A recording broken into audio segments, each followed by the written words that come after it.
So for phase one of our knee rehab, kind of undiagnosed generalized knee pain, we're going to go 3 to 4 weeks on this, depending on how you feel and what your timeline's like. First thing we're going to do is called Osteofascial Technique. That just means related to the bone and the tissue in there. So 2 main things I like to do, and we'll go 60 seconds on this, is one with a tennis ball, keep the knee bent, and kind of scrub all those bony areas. I don't go too hard. You can kind of make the skin pretty uncomfortable, kind of burn it out a little bit. But the idea is to be wiggling all the tissue around, bring blood flow into the area. So you can do this maybe the first 30 seconds, roughly. And all of this is estimates, right? If I say 60 seconds and you want to go 70, 80, 90, that's fine. Just try not to skimp on it. But you go around the edges, kind of hit all the bony bits, and you'll see the skin starting to get pink, and that's good. That means blood flows in the area, provided you're not scrubbing so hard that you're actually causing skin damage. So just be gentle with it, take your time on it. And after that, roughly first 30 seconds, you can sort of grab on to, well, it's probably better to extend your knee first, grab on to some of those kind of flesh that you can get a hold of. Think of pinching and holding that tissue underneath, and then close your knee so it kind of pulls it out of your hand. So we're literally like stretching the fascia inside the knee there, kind of, again, generally all over the place. Do a few of those. And then with your leg extended, so your kneecap is loose, you can move the kneecap around as well. Up and down, side to side, diagonally. Just get it all wiggling around. So you, again, can extend this or just kind of pick your favorite portions of that. The next thing we're going to do is take that same tennis ball. You can upgrade to a lacrosse ball or a golf ball if you're really feeling adventurous. And we're going to hit a muscle in the back of the knee called the Popliteus or the Popliteus, depending on your country of origin. We're going to take that tennis ball, push it in deep behind the knee. And you can do this on the ground or on a bench. The bench is just a little easier. But push that ball into the back of the knee, keep it pressed in there, close the knee on it, and then you sit back onto that. Now, butt to heel is really intense, especially with a tennis ball or a lacrosse ball. But sit back to where you feel some pressure, try and breathe and relax into that for about 30 seconds. You can do these on both sides, all of this, both sides, or you can focus on the side you really want to address. After that, you can get rid of the ball, go another 30 seconds of just a kneeling quad stretch. Same thing, you could do it on the floor with both knees back, or you could do it on a bench or a couch or a chair, anything like that. So it's the same thing, just now without the ball, and you'll be able to sit back a lot further onto the heel. Goal is to stretch out the quad and the knee here. Now you'll notice my toes are off the end. If I'm on the flat ground, I could have my toes bent like that, which is less of a stretch on the quad and more on the ankle actually. But you can also go ahead and point your foot, sit back down on that, and you can even let your foot kind of roll out to the side, and you'll get a much more intense quad stretch there. So go through those 3 twice. Then we'll go to what's called a couch stretch. Now the couch stretch is more intense quad stretch, and it's called the couch stretch because the idea is that your foot is up on a bench. Now you can regress that. You don't have to put your foot all the way up on a bench, or a couch rather. But the higher your foot is, the more intense the stretch is. I definitely would recommend a knee pad for this one, or a carpet, or a yoga mat, something like that. But the couch stretch, you can modify a little bit to make it more or less intense. We're gonna go 30-second hold on that one.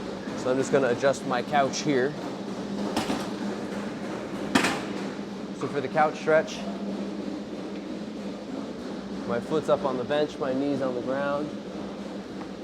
And then I come upright, nice and tall. And I'm gonna shift forward to stretch that hip and quad a bit more. Now, if this is too intense, I can kind of lean out of it. I can shift back a little bit. You can play with your positioning to find a more comfortable position. And like I said, you can lower this down onto a step stool or a box or whatever works for you to feel reasonably comfortable here. But the idea is to get this foot out a little bit, get a good tall posture, shift the hips forward, feel that stretch through the hip here. Try and relax and breathe into it for about 30 seconds. Once you've done both sides or the sides you want to do, we can switch to what is called the butterfly. Butterfly has an active version and a stretching passive version. So we'll do both. The bottoms of your feet come together. I like to grab the ankles and pull in a little bit. You're probably, or often, I say probably because it's my problem, but you may have a kind of bad posture here. That's pretty much okay because we're just focused on the hips. But if you want, you can hold on to the ankles and kind of pull yourself into a better posture. So we're going to do 20 bounces and then a 30-second hold. So the bounces, you can go at the ankle or on the toes. Doesn't have to be super aggressive. Just let the knees bounce here.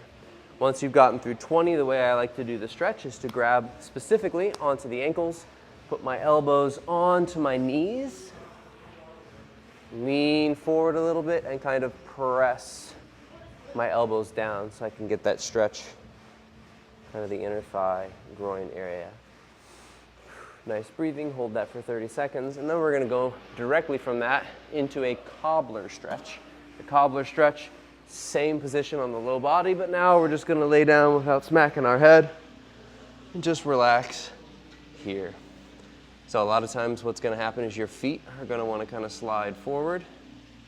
And I mean, you could allow that to happen, but it does kind of diminish some of the stretch. So if you can pull them up and try to, the best way would be to have some friction on the ground so you're not actively using musculature to pull your feet up, because you want to be pretty passive here. Just kind of relaxed into this position, let the knees fall open, 30 seconds here. And again, depending on your schedule, you could spend longer if you wanted. But the way we're doing this, trying to be reasonably compact, 30 seconds is where you're going to have most of your benefits. And just relax into that position. 2 rounds of those 3, couch, butterfly, and cobbler stretch. Then we're going to switch to our next block, which starts with a lying internal hip stretch. So again, find a position where you're able to lay comfortably on the ground. Spread your feet a good distance apart. Then you're going to take one knee, again, you can do both sides or the side you were focused on, and drive that knee down toward the ground. Now try to keep this knee up, because if I open this knee up, my whole pelvis turns and I'm getting a little bit less of an internal stretch. Still good, but not quite what we want to focus on. So this foot's planted, this knee drives down, pressing toward the ground, push, and release kind of about halfway up to where it wants to kind of naturally fall up to. 10 reps. You're going to push towards the ground and relax. You could do these alternating back and forth, or you could do 10 on one side and then switch to the other. After those, you can bring your feet closer in together. Single leg glute bridge. Now what that means is we're going to take one foot off the ground. Don't need to have your leg extended or any kind of special position, just so long as it's off the ground. When we do a single leg glute bridge, you'll probably also want to shift that grounded foot a little bit into center. From there, you can go hands flat on the ground or elbows into the ground, however you like. The goal is just to use your glutes to press your hips high up into the air. Usually you're going to want to keep your toe up, driving through the heel, but flat foot is fine as well. Just push those hips up. Don't be lazy about it. Get them high up in the air and then back down to the ground. Press and squeeze just for a second, back down to the ground. 10 on the leg or both legs if you like. And then we're going to go into an elephant walk. Elephant walk is just a slightly bent over position with good posture. That means our butt is up and our back is flat. We're trying to stretch the hamstrings. So the more you bend your knees, typically you'll have reduced hamstring stretch, but we're going to go ahead and push the hips up a little bit to where we feel some tension in the hamstring. From that position, you can squeeze the quad to lock the knee out, and that'll really increase the stretch. So you can alternate those, or again, just pick on your side of focus and just do your 10 repetitions on that side. 3 rounds of that. And then to finish, we're going to do a Miniband Clamshell. So the Miniband is going to go around the knees.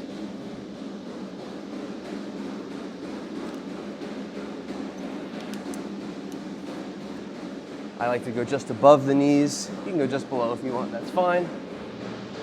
You're going to lay on your side. Try and keep your hip forward so you're not fetal position. Your hip is extended, your body is straight. Your knees are bent, feet are going to be back behind you a little bit. From this position, stretch that band. Extend the knee up nice and high and back down. Push and back down. My heels are staying in contact. That's kind of my point of pivot. relax, and tension. Now try to make sure you're not rolling back with this, or you're gonna, again, take away from the hip having to push into external rotation quite as much. So keep yourself upright, forward a little bit, push that open. We'll go 15 of those on one or both sides, and then you finish with a 30-second wall sit. So the wall sit is just a squat position with your back leaning on the wall. So you're not free squatting, but rather you're leaning on a wall. You can choose a depth that works for you. If 30 seconds seems long, then maybe your wall sit is just going to be a little bit more shallow. If it's easy, you can get down closer to where your quads are at 90 degrees. And again, you won't be leaning forward. You'll be back pressed into the wall. But you can go 3 rounds on that one as well.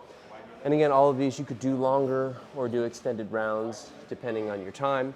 But this is a very reasonable duration, compact level of compactness to get the benefits out of them. And again, 3 to 4 weeks here, and then we'll move on to phase 2.